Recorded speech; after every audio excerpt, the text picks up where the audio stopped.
Steve Austin. Chapter 18. Remorsefully Triumphant. It is Monday, the 25th day of Dharma, 10 o'clock in the morning. Shanaeah awoke in a strange room she did not recognize. She blinked a few times, focusing her gaze upon the ceiling. Then she realized where she was. She had slept in a suite in the great house of Pandaeneans.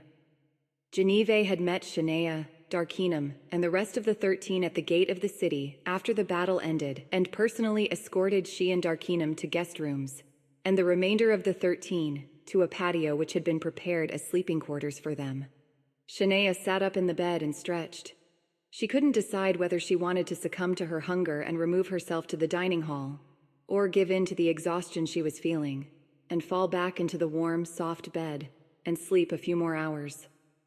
As she sat contemplating her next move, a knock came at the door. Before she could ask who it was, a voice said, "Naya, it's me. I'm coming in." Darkinum strode through the door holding a large silver tray. "Ah, you've solved my dilemma. I was debating with myself whether to stay in bed or go have breakfast. Now I can do both. Blessings inherent upon you, little darling." Think nothing of it, O great foretold one. You had quite a night and deserve a bit of loving care this morning. "What about you, my most noble gnome? I had no idea how ferocious you could be in battle." Then she paused for a moment, as bits of the adventure they had just undergone replayed in her mind. A tear ran down her cheek as she said, "Oh, Dar, I'm so sorry for bullying you last night.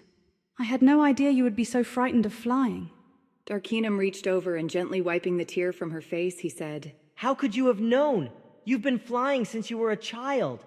How could you have even an inkling of how an earthbound would react? Don't trouble yourself about it, my dear. "I won't ever ask you to fly with me again, Dar, nor will Yes, you will. And when you do, I will accept your invitation. Naya, I realize now that I can't impede you in that manner. You must be able to use your ability to fly to the free people's advantage. And since I refuse to abandon you, well, troll farts. If you have to hog-tie me each time we fly and drag me into the air screaming like a little pussy, so be it. I shall endure it. But as I said before we took off last night, you shall pay. So after you eat, prepare your tunch to stand good for your debt. Bitch." and his mouth formed into a charming yet devilish smile. Shanaeah burst out laughing. When she regained her composure, she quipped at Darkinum, "Oh, Dar, battlefield prowess aside, I am beyond overjoyed that you are here with me, even if you do nothing more than make me laugh and lift my spirit." Lift your spirit, lift your skirt, whatever you require, milady. Perhaps lifting your skirt will lift your spirit. What do you think? "Well, I think it's good to see the Bartanes didn't beat the perversity out of you. It would probably hurt my feelings if you were to stop constantly lusting after me." Never gonna happen, dear one. What? You thought I was attracted to your astounding intellect? Nope, don't flatter yourself. It's your astounding ass that keeps me coming around. Like a male dog on the scent of a bitch. That is a bad analogy for us. That would make me a Dane and you a Chihuahua. Arf, arf, arf! Then he began to make sniffing noises as he rubbed his nose over Shanaeah's tummy. Shanaeah giggled as the two friends wrestled on the bed.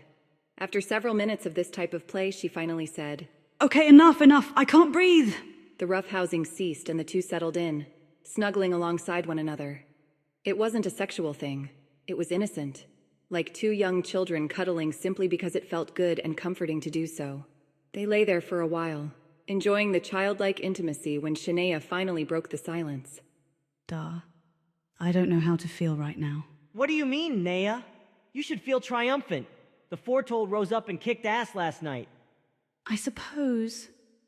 Maybe I should relish in our victory in the first battle of the Witch War, but I can't. All I feel right now is remorse. All the training in weaponry, battle tactics, swordsmanship, archery, and all things connected to warfare in general prepared me for last night, more than sufficiently. But none of that helped prepare me for today, Dar. Yes, we aided in keeping free people free, but even so, uncountable ogres and elves lost their lives last night at my hand.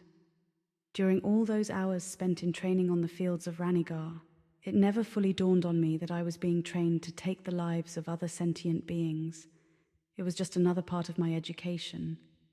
But this morning, and she dropped her head into her hands and broke into heavy sobs.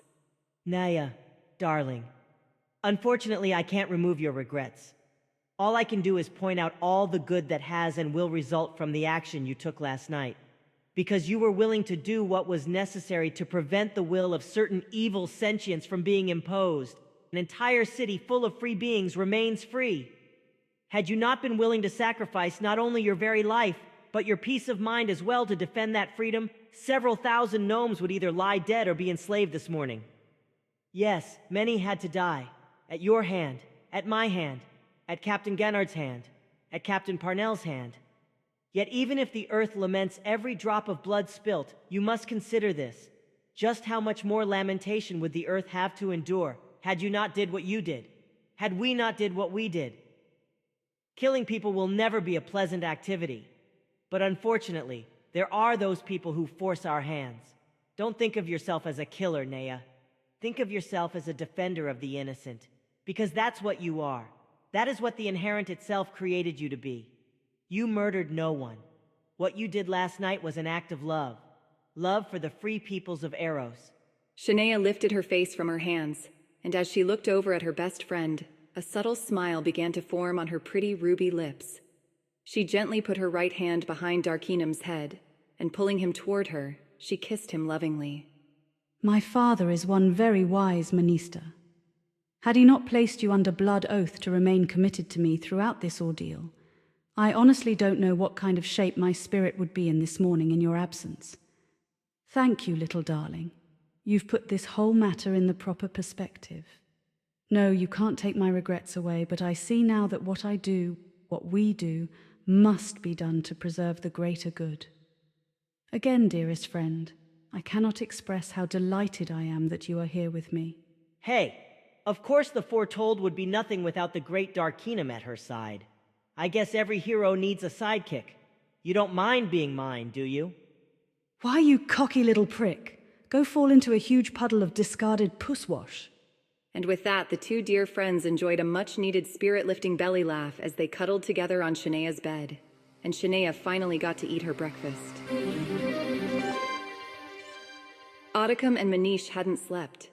Since the Contravisory had become the makeshift command center of the Free Peoples prior to the beginning of the Witch War, the two had worked tirelessly in effort to assure that the available soldiery was deployed as wisely as possible.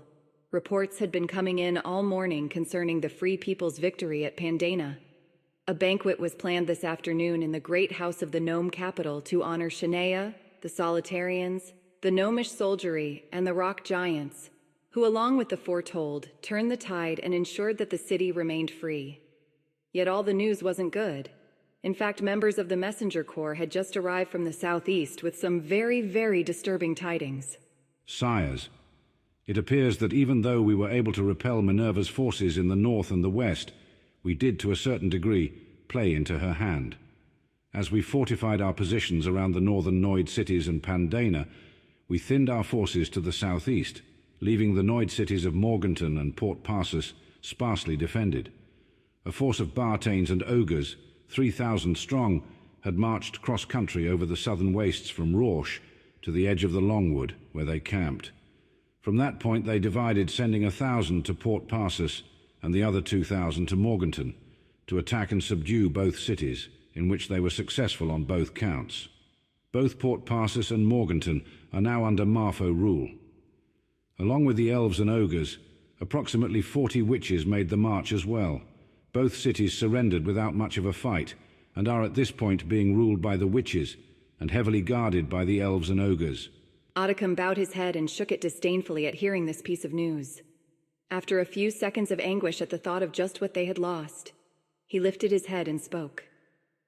This is regretful news indeed. The enslavement of the humanoid population alone is a most grievous atrocity. Strategically, it borders on catastrophic as well, as the trade route which begins and ends in Port Parsus is now under enemy control.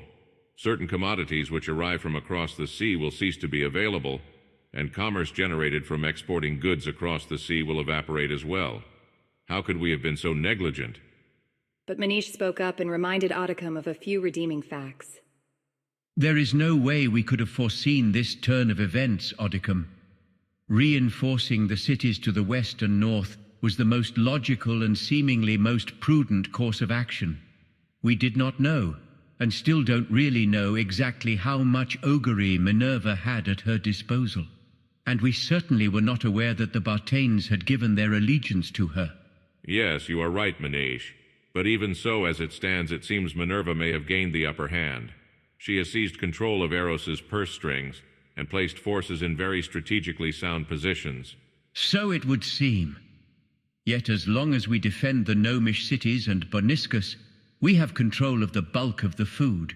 Poorly fed armies don't perform well, if at all, not to mention we are aligned with the foretold. Considering we had but a matter of hours to prepare for the Witch War, I feel we have more than held our own. Yes, we overlooked a weak spot, but that is a mistake we will not repeat, and one we can hopefully correct. Yes, our hope rests largely on the shoulders of my spectacular daughter, and I think she is quite capable of carrying that particular weight. A knock came at the controvisory door, and Renata and Danine entered. Odicum, Manish, you two must rest now. We need you both sharp and focused. You haven't slept in 36 hours. I insist you two retire to your bedrooms. We have prepared a bed out on the veranda for you, Manish, since you don't like to sleep indoors. Danine and I will man the nerve center here and wake you should anything more pressing than we feel we can deal with arise. Now go, and I don't want to hear any argument. We will wake you in a few hours. Odicum rose from his seat and gave his beloved concubine a gentle kiss as the gnomish housemaid took him and Manish by the hand and led them away to rest. He resigned himself to the fact that the controvisory was indeed in good hands, as he knew Renata and Danine would not neglect even the slightest detail. It is Monday, the 25th day of Dharme. It is 2:00 in the afternoon. Tonea, Rantine, and Heranum walked solemnly just behind the archers Parthis had hired, towards Boniscus. They were still about half an hour out on a hot, sticky Monday morning. The rains had subsided and the sun shone brightly once again, making it humid and more difficult to trudge along. They had been on the road since they departed dance at sunup, and the trip was wearing heavily on Tonea, as she was not conditioned for long marches. They had stopped at Don Avaris, taking time to rest a bit and eat. Javori added 10 gnomish infantry to the entourage before they left Don Avaris, wanting to do what he could to ensure the party's safe passage. After blessing them, he sent a member of the messenger corps ahead to make Odicum aware of their imminent arrival and to prepare a bed for Tonea in the Ministry of Rejuvenation. The march was taking its toll on Tonea, and when she felt she could go no further, she said, Ranny, I don't know if I can go on. My legs are giving out and I can barely breathe. Rantine, being an elf, had a natural adeptness for long marches. But poor little Tonea had no such proclivity. Having spent the better part of her adult life at the Wayward Maid, occasional short walks to Prentice to shop were about the extent of her road training. Rantine shouted for the company to halt. Then she told Tonea, Sit down in the grass, sweetheart. Heranum, we have to get her out of the sun before she succumbs to this heat. Yes, milady. Infantry, let's get Tonea to the shade. Make haste. Members of the gnomish infantry helped Heranum get Tonea under the shade of a large maple tree, and Heranum pulled his water skin from his pack. Drink, little lady. It will help your tired legs. It's tonic water. Go ahead, drink your fill. Rantine, we are only about 30 minutes out. I'm a runner and it will be nothing for me to go on ahead and perhaps send an ox cart back for the little lady. Yes, I think that is a fantastic idea. I am beholden to you, good Heranum. Think nothing of it, milady. I've grown quite fond of Tonea since the attack on the maid. And I told Parthis I'd see her safe to the spirit ministers, and I intend to do so. Just stay here, rest, eat the provisions Javori sent with us, and you should see me back in an hour and a half or less. Fret not, you are well protected. Nearly the entirety of the city was seated in the Great Hall in Pandaena to celebrate the victory over Minerva's forces the previous night. Genevieve rose and tapped her glass with a piece of cutlery. Friends, residents, and most illustrious guests, I hope you have enjoyed this feast in honor of those who so selflessly defended our good city against the onslaught set upon us last night by the heretic witch Minerva. Sprites from Tanella, members of the Solitarian sect, and of course our own city guard and volunteers. Pandaena owes the freedom we enjoy today to the efforts you exerted last night. Had you not been ready at your posts, the city would have surely fell. The gratitude of the mayor and the citizens of Pandaena we extend to you in recognition of your selfless effort. And our dear rock giants, had you not arrived when you did and attacked the Bartanes from the rear, I don't know that the forces we had could have held. To come unsummoned to our aid in the very hour of our need is a testament to the caring and kindness of your species. Blutus, Clef, Croesus, and your people, we cannot express in word how deep our gratitude to you runs. The result of your gallant actions shall be the kindling of a friendship between giant and gnome that didn't exist before. You and yours will always be welcome in Pandaena, now and forever.